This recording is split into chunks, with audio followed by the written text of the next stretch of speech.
Hello, everyone. This is Adam Meister, the Bitcoin Meister, the Disrupt Meister.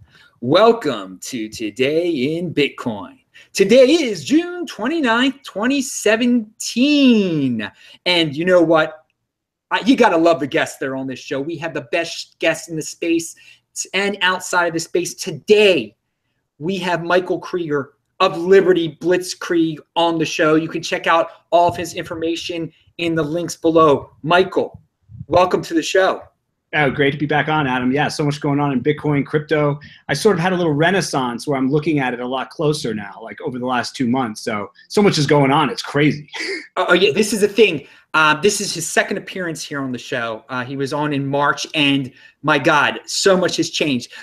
Before we start, and I know a lot of you are excited about this because you guys know Michael. He's all over the web. He's been on Greg Hunter. He's been on big shows, so you know him, and it's just an honor to have him back here for a second time.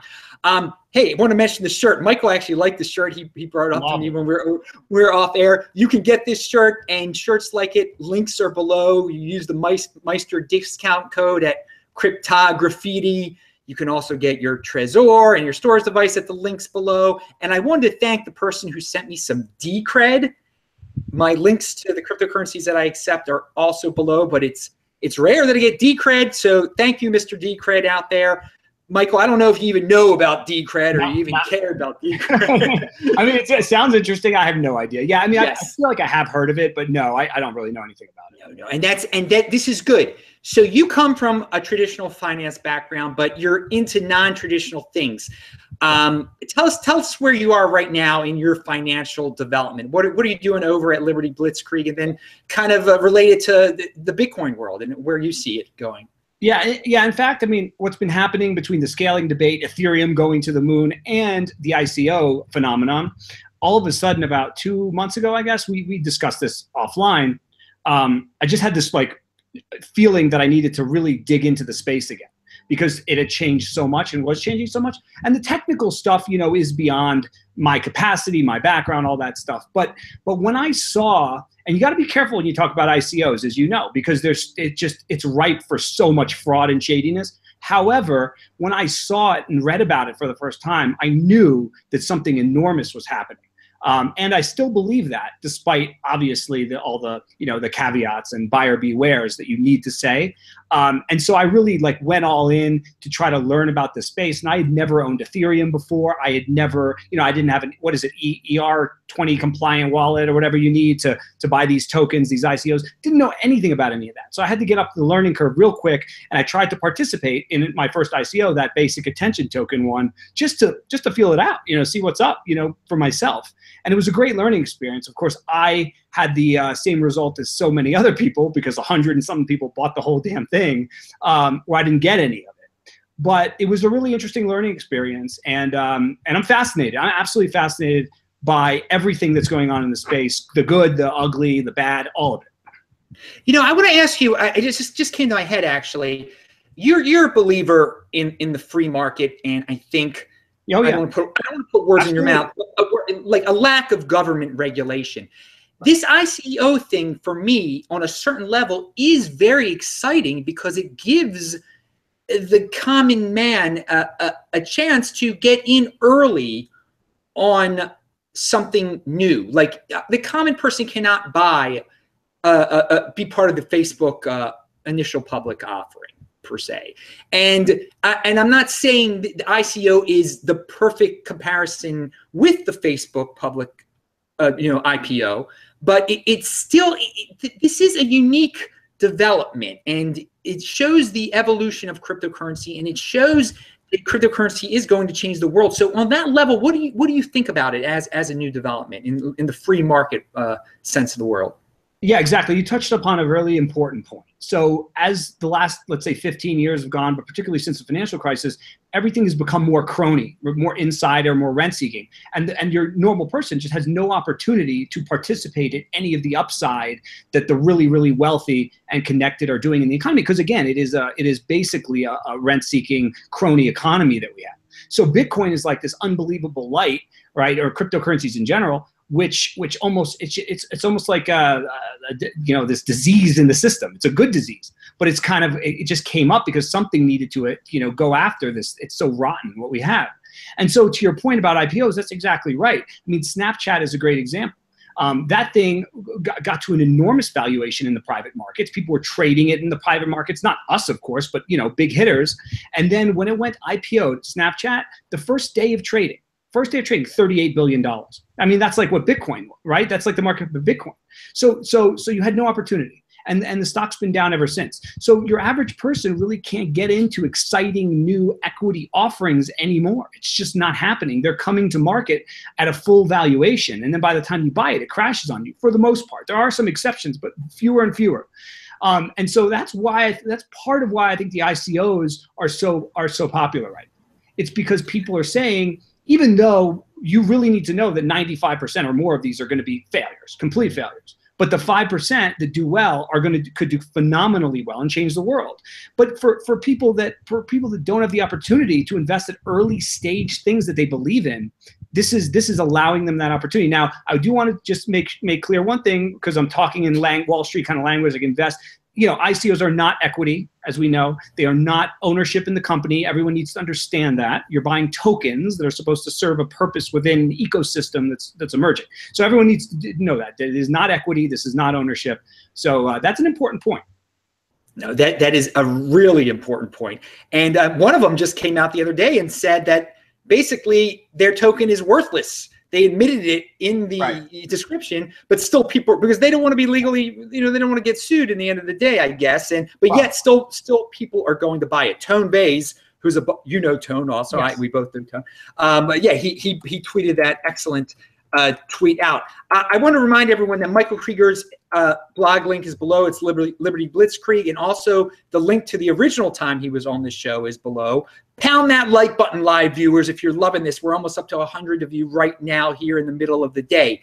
I wanted to kind of transition to something that brings people down, but we have to be realist here. Is this ICO thing about to be regulated by the government? Do you see the government stepping in anytime soon? Okay, so I'm in the camp here that says it's not going to really happen in a big way until there's some sort of disaster. People lose a lot of money. That's what I think. I don't even know how regulation would look. I mean, again, you're funding these things intentionally with cryptos, right? You're not doing it with USD or fiat. It's Ethereum, or in some cases like Civic Bitcoin. So I don't know what regulation will look like. I think something will absolutely step in. I don't know how soon that will be. I sort of feel like you're gonna have to have some really high profile frauds, like downright complete frauds.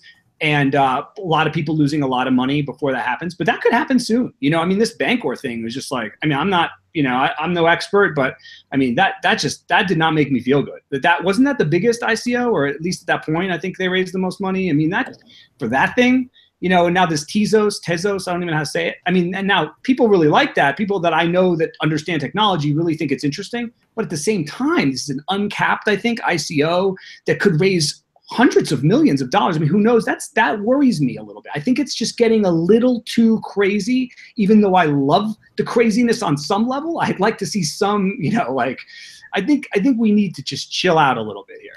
Well, let's, when we're talking about craziness here, make a comparison between the atmosphere here and the atmosphere, the .com bubble of 1999. Did you see? Here's the thing, right? So this is where I feel like it's still early innings compared to that in some ways, but in other ways I'm nervous. So for example, even your sophisticated person, like if I took my friends on Wall Street who are very sophisticated with traditional financial markets, they're also starting to dip their toes in, like maybe a Bitcoin or Ethereum a little bit. If I told them, hey, this is an interesting ICO, you think they'd be able to buy it? Right? I mean, are they going to go through the process of getting Ethereum, figuring out a wallet where you can hold these tokens? They're just not doing it. So what I think is going on here is there is a giant liquidity bubble in these things. However, it's not with your average person, right? It's not your person on the street. What it is if you've got all these guys who have made a fortune, right? A fortune in Ethereum and Bitcoin, and they don't want dollars. They don't want euros. They want to hold on to crypto because they love crypto. So what are they going to do? They're going to say, I want to spread my crypto around. And so they're just throwing it all over the place, and that's creating a ton of liquidity. So it's actually logical in a way. And even myself, I go through this sometimes. I say, I love Bitcoin and I want most of my crypto to be in Bitcoin, but at the same time, maybe I should spread it around a little bit. And so I think that's what's going on. I think it's definitely not a mass bubble. It's impossible. It couldn't be a mass bubble. Most 99.9% of people wouldn't know the first thing to buy an ICO, but it still is a liquidity thing within the crypto space. So I think it's complicated. But so half of me is really nervous and half of me thinks it's early. Yeah, I like this that you've said it's the early innings here. This is a very interesting perspective, and I think people definitely appreciate that. They don't hear that, because a lot of people are saying it's about to explode, it's about to explode. But you've made a convincing argument why it is the early innings, because your buddies on Wall Street, of course, they have no clue how to get in on an ICO easily, at least. So I want to hear since you are in touch with people on Wall Street, what is the word about Bitcoin versus Ethereum there? Or is it even seen that way? Do people even know about Ethereum there? Do people know about other altcoins there? Is there another one that has popped up that's very popular? I mean, I would assume by now they have heard of Ethereum, at least, if they've heard of Bitcoin. But give us some numbers there. So I think you might be surprised about this, actually, because I was sort of. Let's say about 2 months ago, I started getting texts. I started getting emails from people that just showed no interest before. Not people, smarter people that I know, but just weren't into cryptos, knew I was into it. All of a sudden, curious. Okay, interesting. Now, of course, part of me thinks that's scary, that's a bad sign. But the other part of me says, if Bitcoin or Ethereum, any of these things are going to succeed in the long run, of course, right, more people are going to have to come in and participate. That's just normal. That's not, just because like in the beginning of the auto industry, then everyone ended up owning a car didn't mean that the autos were a bubble, right? So that made me a little nervous. But here's the weirdest thing. Most of them were more interested in Ethereum than Bitcoin. A lot of them were actually being drawn in because they were like, well, Bitcoin I never really got into, but how about this Ethereum, Mike? So I thought, that made me a little, scared with Ethereum, because it was all these people who never really wanted anything to do with Bitcoin, but all of a sudden, for whatever reason, Ethereum is what was on their radar after already a huge move. So no, I mean, that's the weird thing. It's like not only have most of them heard about Ethereum, I think what got most of them interested in crypto this time is seeing Ethereum go from whatever $10 to $400. And that's the thing. I believe it doesn't shock me what you said at all, because there are people who know that Bitcoin went from a few cents to $3,000. They want in on the next Bitcoin. Yes. They think Bitcoin is the former Bitcoin. I want the next Bitcoin. And Ethereum is the next Bitcoin in terms of being able to 10x or 30x or whatever. So if you're already a wealthy guy, or you're a guy into stocks and whatever, I mean, you want something super in this cryptocurrency space. You don't want to if they're just as easy to buy on Coinbase, then why not try to get the one that's the next hottest thing? And you have to admit that Ethereum has marketed itself in a way to make it appear that it is the next hot thing. And also this, Adam, I mean, this is when I first started realizing, okay, well, this is why Ethereum is going up. And I still believe this. The reason Ethereum, I think, most of the reason it went up is ICOs. Because look, if you really want the next big thing, you're going to buy an ICO, because so far every one of them is going up 4x once they start trading. So how do you buy ICOs? You need Ethereum. It's the currency of ICOs. So there's a lot of crazy things going on with Ethereum. Now, of course, the network started stagnating and it's been shut down. The story gets kind of weak again. But yeah, I think that was one of the things people didn't appreciate. They didn't appreciate that. Forget all the marketing, forget all the Vitalik, forget all like, oh, it's the next big thing. Hey, I mean, it was the currency. It was the primary currency of the ICO mania. And if you want to play it, you got to play with Ethereum. Exactly, and that is what is pumping it up. Pound that like button, people, if you like how this conversation is going, because it is flowing, baby, and this is awesome. I want to say that, yes, many people have brought up that, the legitimate use case of Ethereum is buying ICOs. That is a legitimate. So you agree that's a good use case for Ethereum. Buying ICOs. I mean, look, here's what I said to people, and I don't own a lot of Ethereum. I do own some, but this is what I said to people. I said, look, I mean, if you want, fact of the matter is this. I wanted to check out ICOs. I wanted to participate in ICO. In order to participate in ICO, I had no choice but to buy Ethereum. There you go. I mean, that's all you need to know. That's powerful, right? That is and that's what Bitcoin actually needs. Bitcoin, right? But that's the thing. Currently, that is the only way. So the follow-up question is, you are going to be able to do it through Bitcoin. You are going to be able to do it through Ethereum Classic. And Tone has brought this up. What's going to happen to Ethereum when you're able to use other coins to get in on this ICO craze? Yeah, no, absolutely. The momentum for Ethereum will wane and people will move on. And I think you're already seeing that. Okay, so what? Ethereum almost got to the market cap of Bitcoin, and now it's quite a bit less, I think, with this pullback. But so it's already sort of happened. To me, I look at Ethereum and I see the same sort of thing we saw in Bitcoin in 2013. Was it that monster? Was it 10 to 1,000 run? I see that. You know, so many years later, Bitcoin's much higher, but it's not 100 times higher. And you have to see Ethereum in the same way. Ethereum had its major run. There was a real story behind it. There's a real use case behind it. But now it needs to digest those gains. And we'll just have to see. So to me, it could be many years before Ethereum hits a new all-time high. Maybe that's not the case. Well, who knows? But I do know this, at 30 billion, right, or whatever the cap is right now. I don't even know off the top of my head, maybe 25 billion. I mean, that's not small. So if you're saying, okay, well, I wanna make 100 times my money, you don't buy Ethereum. If you want to try to make 10, 15, 20 times your money, you don't buy Ethereum, because I don't see that happening in the near term. That's for sure. I just forgot the question I was going to ask you about Ethereum here. Let me ask you a question that was related to it, though. I'll think of it. What happens? You know, there was a rumor the other day, and this was a vicious rumor, that Vitalik Buterin was dead. And so it reminded everyone of the possible centralization. There was some people said people panicked because of that. What do you okay, now I remember my full question. What do you think about it being somewhat centralized? You're a free market guy, and that the amount of Ethereum is not currently capped. That Bitcoin, I'm sure one of the things you like about it is its deflationary aspect. There's only going to be 21 million of it.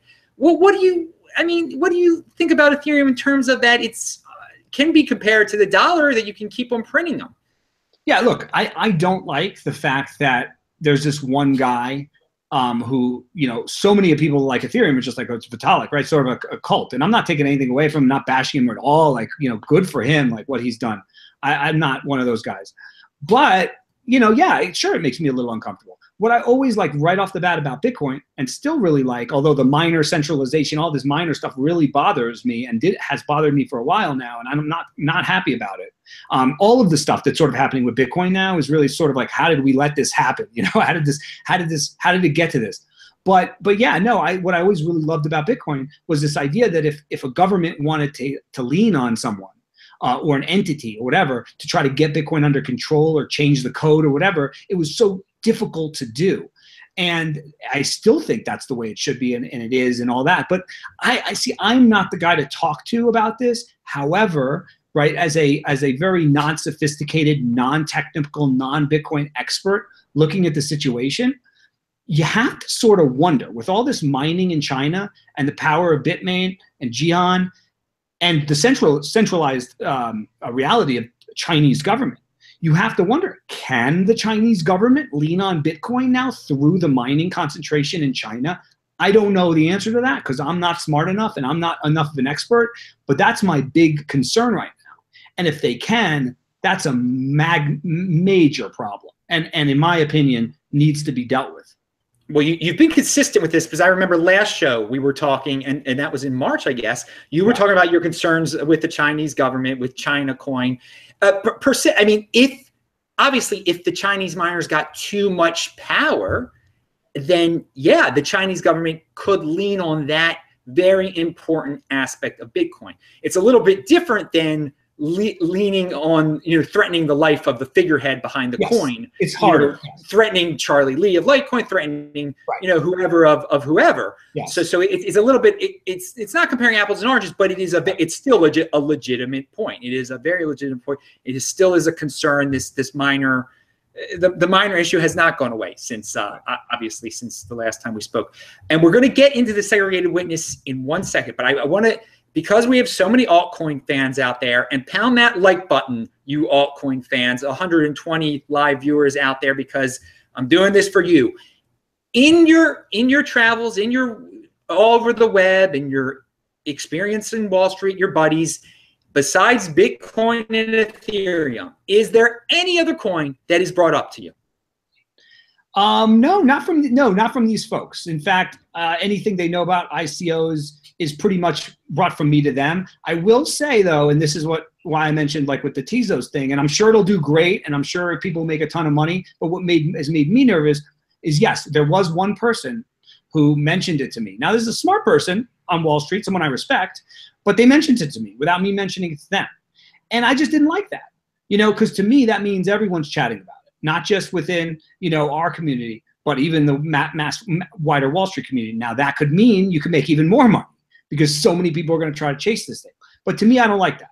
I like to invest in something like, when it's in the crypto space, I like to be involved in something that I think technologically is interesting, that has a limited supply, right? Like the Civic ICO, for example, and that most people haven't heard of and certainly won't take the initiative to buy.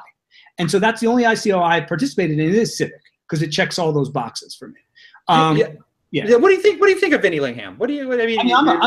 I'm a big Vinny Lingham fan. I mean, I know him personally, and he's been very nice and generous to me. I think he really cares about Bitcoin. And I also think that here's the thing, right? With Civic, I don't know if Civic's going to be the one to solve this problem, but everyone needs to really understand that. I don't know if you've been following this thing in India. A lot of people have been talking about it. I forget the name of the system. It might be like Ashada or something like that. But the government is going in and giving everyone digital identities and digital, right? And they're right. So it's very, very state controlled, but it's really taking off there. And so my thing is this: just like Bitcoin came out before governments and central banks and created a really powerful currency, we need to right now create identity in a decentralized manner and get it out there before the government does it. Because the last thing we want is the government to say, oh, we have the solution to logging in or getting into airports and use our solution, right, based on a face scan. Because that, I'm telling you, that is coming. So the best thing we could possibly do is figure out a good technology and get it widespread that deals with identity and logging in and stuff like that, like checking into airports, from a decentralized private company. So that's one of the reasons I really am excited. Again, I don't know, will Civic be the one to do it? No idea.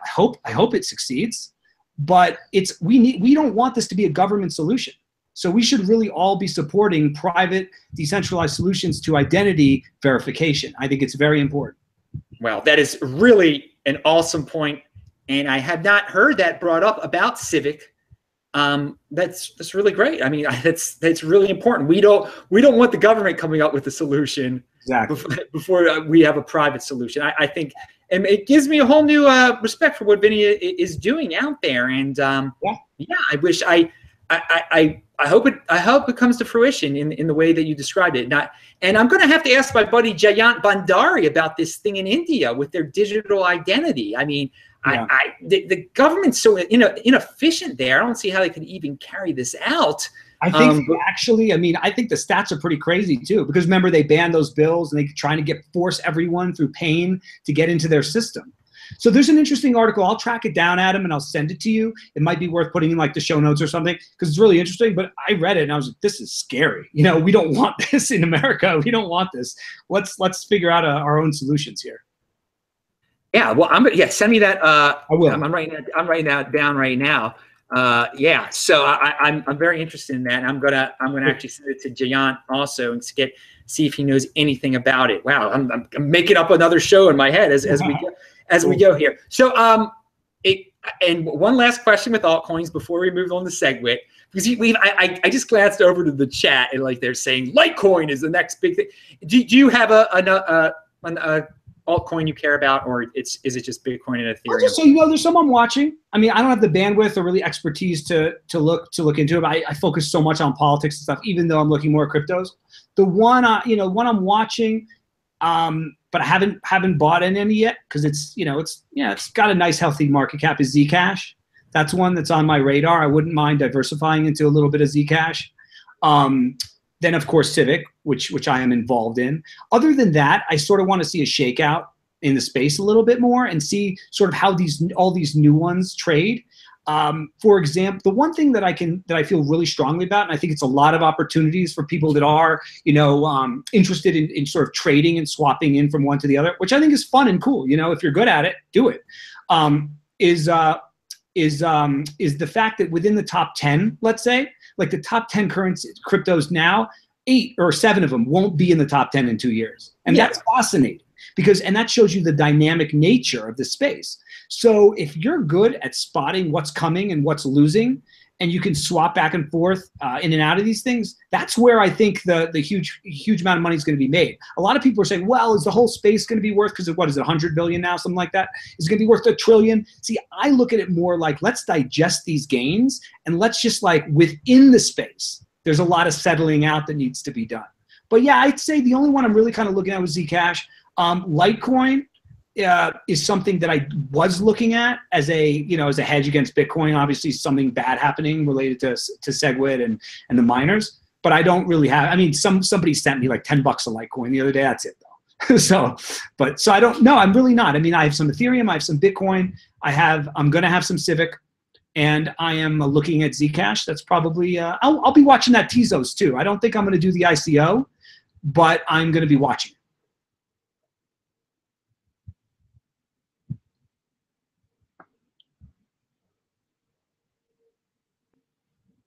I think I lost you.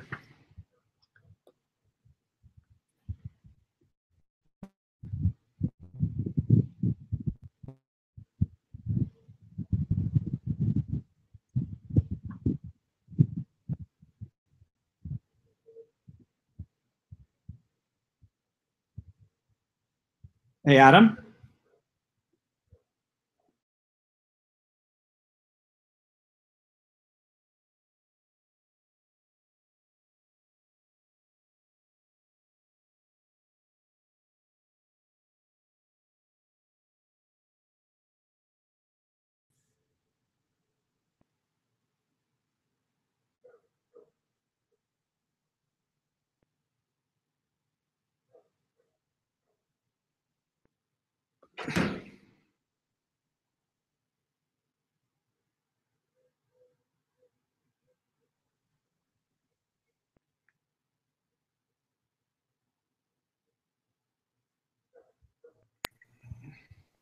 Hey, Michael, you there? Yeah. I think no idea what happened. I dropped off there. Okay. We're still live. So you were talking. Yeah. Sorry about that. Where was I? No worries. You were talking about Litecoin. Let's okay. You were saying you saw it as a hedge, right? And now you don't see it as a hedge anymore. I've never got long it, and I'm not doing it right now. So somebody gave me like $10 worth. That's it. But yeah, no. So as far as my personal stuff, I own mostly Bitcoin, still mostly Bitcoin, by far mostly Bitcoin. Some Ethereum. I'm gonna have some Civic, and I'm watching Zcash, and I'll probably watch this Tezos one as well pretty closely. Even though I probably won't participate in the ICO, it could present some interesting trading opportunities, but we'll see. So that's really where my head's at. You're not the first person to mention this Tezos thing to me. Again, I don't encourage anyone to trade because it can be risky. It is risky. I am just a simple buy and hold Bitcoin guy. But hey, I get guests on here to say different things to me. That is the beauty of the space. And I do want to point out that the top 10 has definitely become corrupted. When you have these pre-mined coins like Ripple jumping into there. Right. But the funny thing is that you have a little bit of a Ripple story. Tell your quick little Ripple story. It's true. So back in the day, I mean, way back in the day, I think it was 2013 even, I got some Ripple. I got, there weren't many out there back then, remember? And I got some Ripple, and I sold some Bitcoin for Ripple, and I had a decent Ripple position actually. And I just felt like the banks might go to it. I mean, this wasn't like a philosophical thing like Bitcoin where I just loved it on every level possible philosophically and ideologically. But I thought, hey, banks might go for this thing if they get scared. And then I pretty much held it for years. And I ended up selling a bunch of it, probably most of it before the big run, but I was still watching it and I was still holding on to some of it. And then when Ethereum started moving, when all these other coins, last time I was on the show, like Monero and all these coins were going crazy, I saw Ripple and I saw it start to move at about 1 cent, and I bought some, and it went to 30 cents. It's crazy. I didn't buy enough, unfortunately, but I did buy some. And I'm kicking myself that I didn't buy more, but I sold it all. So I own none. I have no interest in Ripple anymore. And there's too much other exciting stuff going on. Did want to say one quick thing, though, on Tezos, whatever. I don't know how to say it. As far as it's important for people to understand this, and this is probably why I'm not doing the ICO, I think it's uncapped. And you have to understand when something is uncapped, it's going to sap away a lot of the demand in the initial offering, right? So you're not going to have as much pent up demand when it starts trading. So just something to think about. All right, that all was brought to you by the "Don't Try This at Home" that sponsors. At least that's absolutely. What I'm saying. I got lucky. Yes, and that's good. There's few people can put it that way. When something like that happens, the people are like, "I'm an expert trader. Ripple is the next big thing." Ripple, dudes. Believe me, I'm not an expert trader. I've had plenty of bad trades. And I think you agree with me. You said it very fast that Ripple is something you don't agree with. The fundamentals behind. I mean, you don't agree with what it stands for. It's not the next big thing, dudes. There's a few people who think it is. That is all right. So let's talk segregated witness and scaling.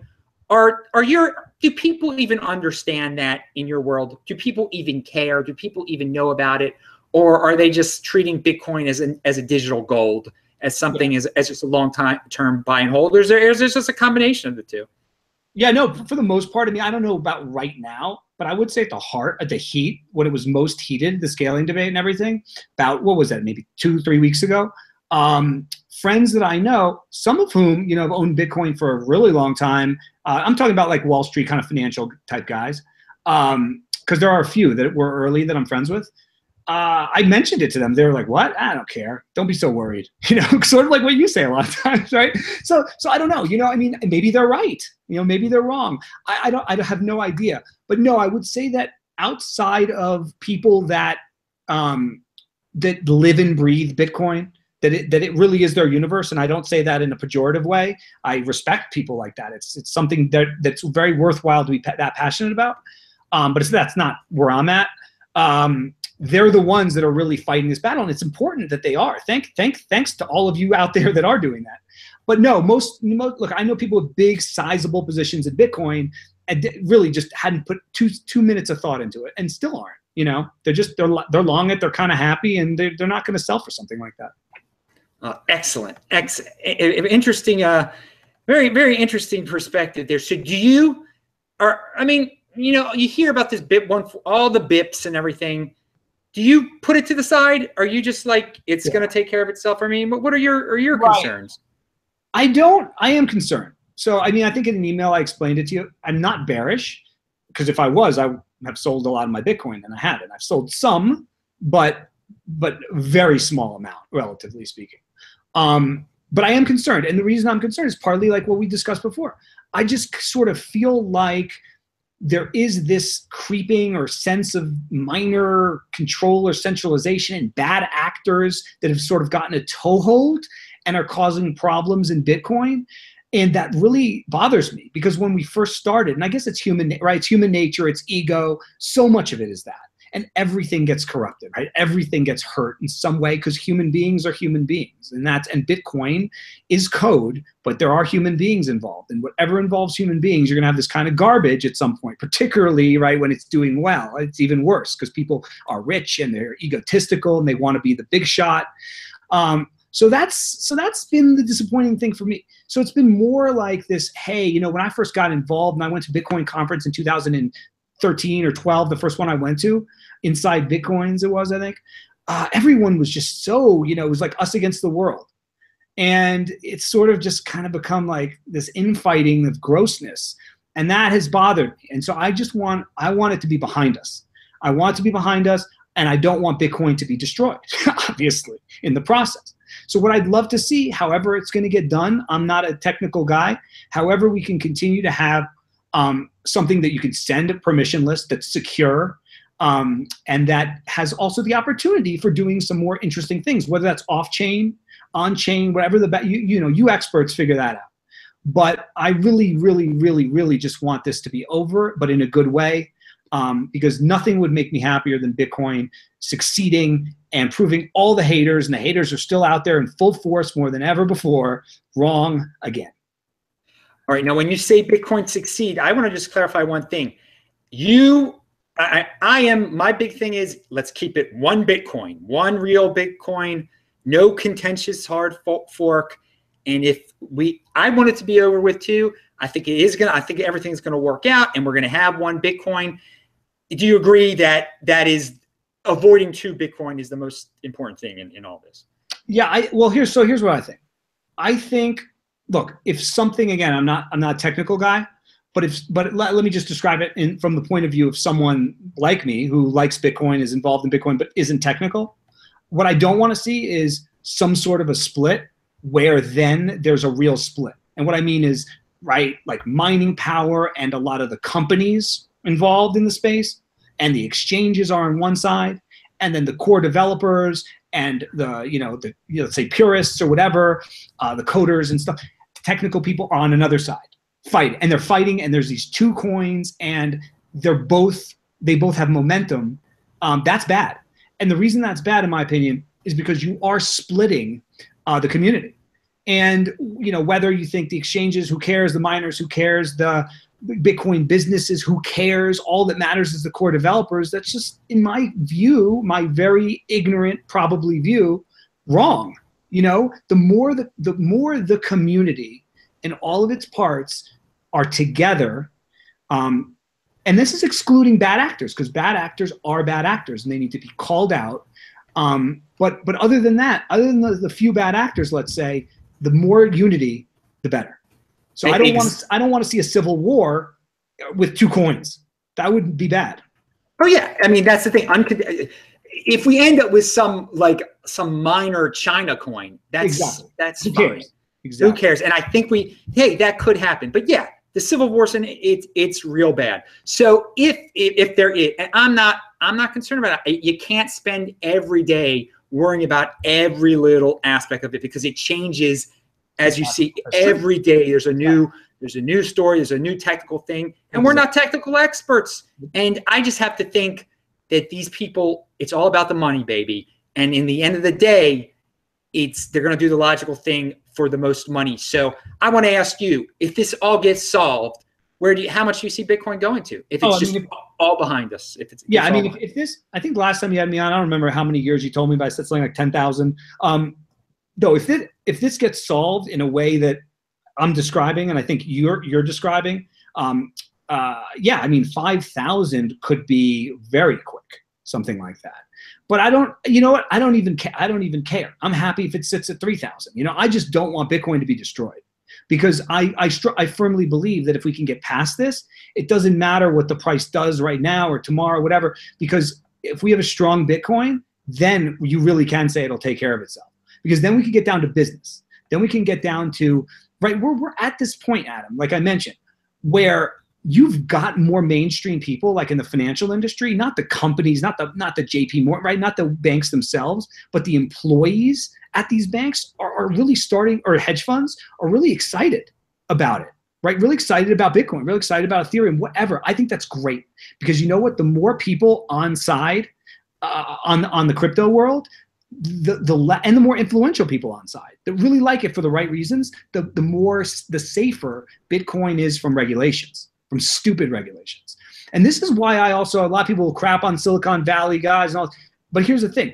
What made me really positive about Bitcoin and feeling like it would go up a lot, forgetting the philosophical stuff, was when I saw all these like billionaires in Silicon Valley, a lot of them getting behind Bitcoin, because I know these people have clout.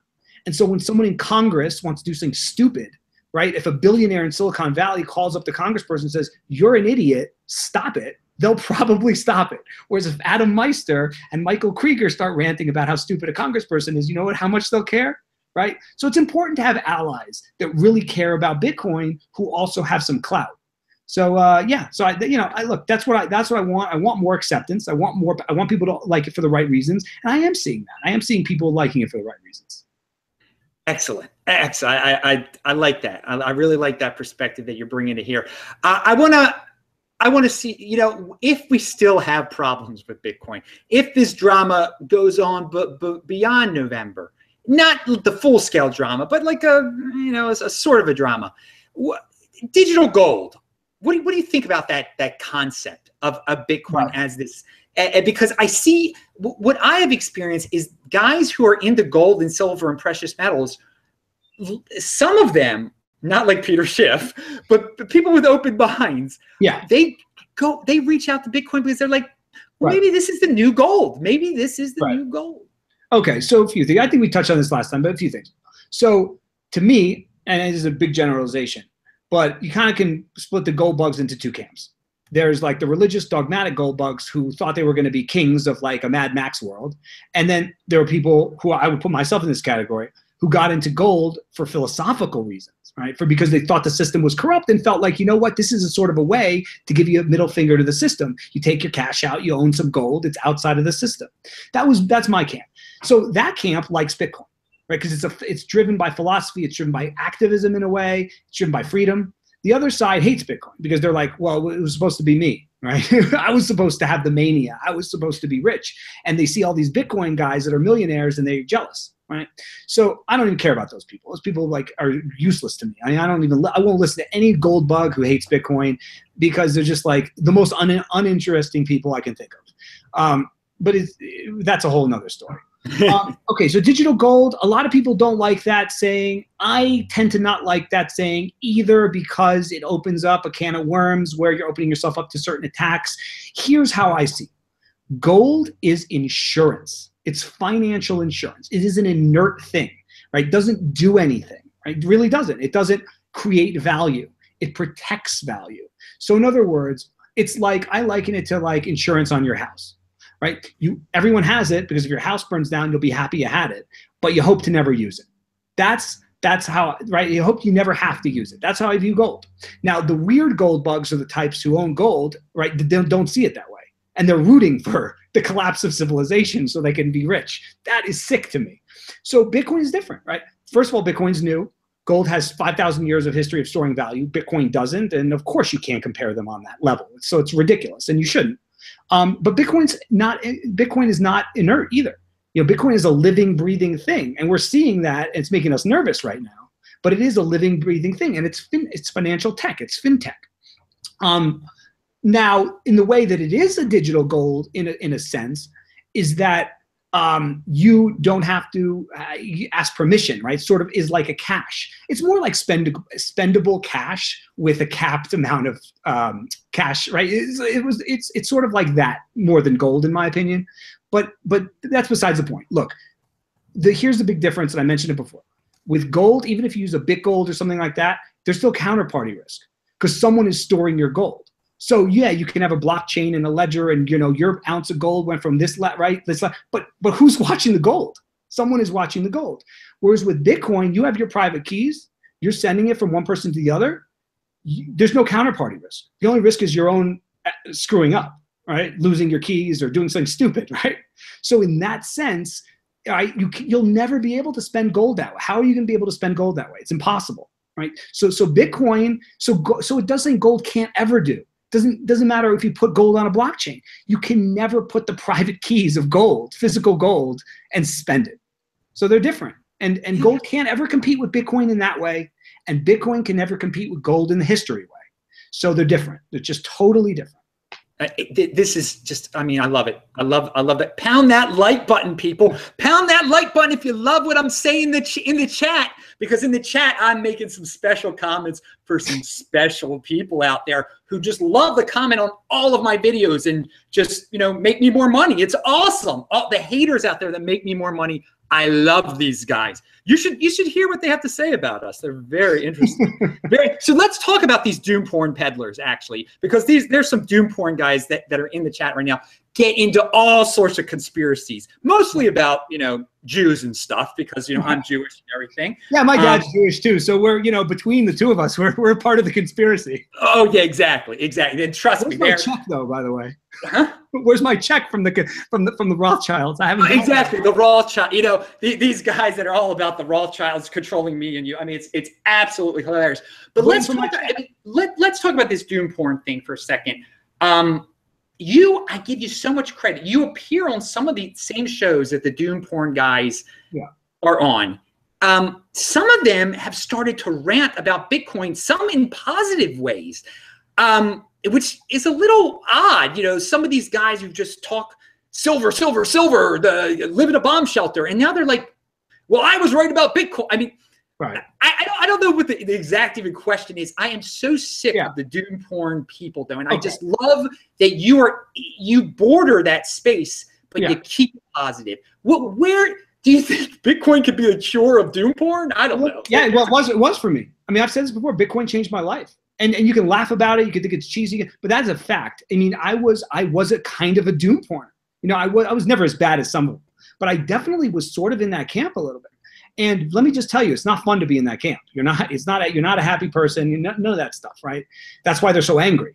But the thing is this: when I saw Bitcoin, I realized there was hope. I actually realized. I said, "Wow, somebody invented this," and now look where we are 5 years later. All these rates have changed. Right, all sorts of stuff has blossomed that we could never have thought of. Now you can crap on some or whatever, but I think it's cool. I think it's interesting. It's fun. It's dynamic. It's different. So it changed my life. Yeah, I became optimistic. And I have been, of course I do. And now I do think there's going to be some pretty bad times ahead. But here's the thing. I mean, it's just so crazy to me, the people that say, what are you going to do with Bitcoin when the power goes out? I mean, who lives their life based on the power going out forever? Imagine that. Just imagine that for a second. You wake up in the morning and you take a shower and you think, is the power going to go out today and never come back on? Okay, maybe it could happen. The Yellowstone super caldera could blow up tomorrow and I could be ashes. Fine, right? I'm going to die anyway one day. I'm not going to spend every waking hour of my life thinking about how the power is going to go out. It might, right? But I mean, here's the thing. I've been writing more about this too. Consciousness. It's so important. We always have to strive to become more conscious, and I strive to, and I fail all the time, but I really do try, because I recognize that the only thing in the world, everything changes. Everything's changing every day. It's only constant is that there's change. And so you can't control that no matter what you do. The only thing you can control is your mindset, your mind. Right? What kind of thoughts are you thinking? How are you living your life? Like, how are you treating people? And if you're thinking every single day that you're living in fear of the power going out, I guarantee you are a miserable human being. And the best thing you can do is change your mindset. Because who wants to be around someone that's thinking all day about the power going out? My God, I could not have said it. I love this. I mean, I love what you just said. And I love to hear that Bitcoin changed your life. Yeah. And yeah, people who bring up that power thing, you guys are living a miserable life. Seriously. Exactly. Seriously. You're in that mindset. I use the same words. So you check out the Liberty Blitzkrieg blog, everyone. I mean, everything is linked to below. All of his links are below. Clearly, Michael Krieger is an awesome dude. I have one more question for you. It's a little different. There are a lot of guys in the alternative finance world, including the great Andy Hoffman, who are moving some of their materials over to Steemit, where I don't know if you've heard about Steemit, but with this YouTube demonetization, it's just a way to earn this cryptocurrency called Steem, which you can turn into Bitcoin. I put all my content there. And will it work for the long run? Who knows? Have you considered this Steemit thing at all? Have you heard about this Steemit thing? I've heard of it. I'm not, I haven't considered it. I am making some changes though tomorrow. And I've been working on this all day, and I haven't said it publicly to anyone, so I'm saying it here first, is I am launching a Patreon though tomorrow. And so for me, that's the way I want to do it, because I don't want to publish anywhere else other than my site. My site means a lot to me. I've been through a lot, DDoS attacks, whatever, and so that's my space. I want to keep my space. I don't want to be throwing out Steam links. I don't want to be doing, it's not now I'm not saying like it's bad for other people. It's not how I want to be doing my writing. So I'm going to try the Patreon thing. I know a lot of people have mentioned that they wish they could contribute easily on a monthly basis, small amounts even, because a lot of people don't want to give you $5 through PayPal necessarily because they feel bad. But a lot of people might give you $5 a month, right? If a recurring donation. So I'm doing the Patreon. I am definitely switching. And what I'm saying is when I hit a certain number, I'm taking all the Google AdSense ads off my site because I want to get rid of them. So I'm trying to change my model completely. I want readers to feel a more intimate connection with the work that I do and feel like they're supporting it. It's voluntary. I'm not walling anything off. If you want to read my stuff for free and not contribute, go for it.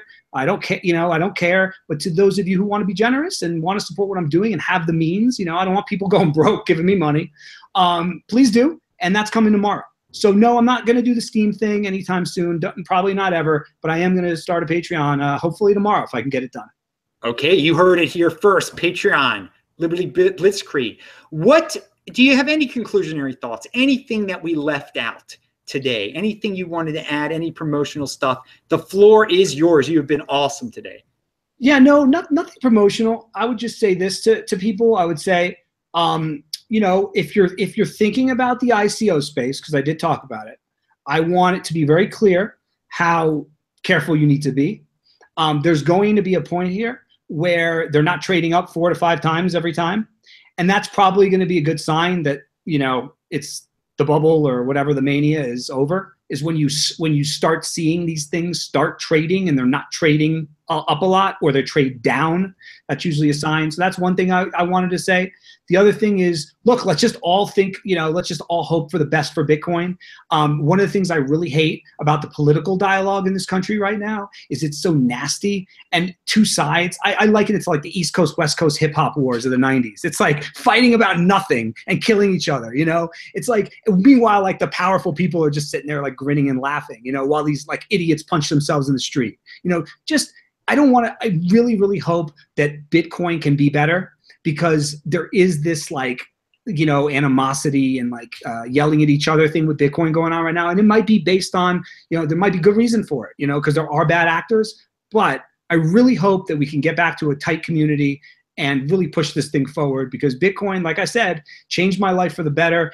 And, all I want in the future is for Bitcoin to succeed, because I think if Bitcoin or in the crypto space generally, if it succeeds in a decentralized manner or those options are available, humanity has a bright future ahead of it. So let's just hope for the best.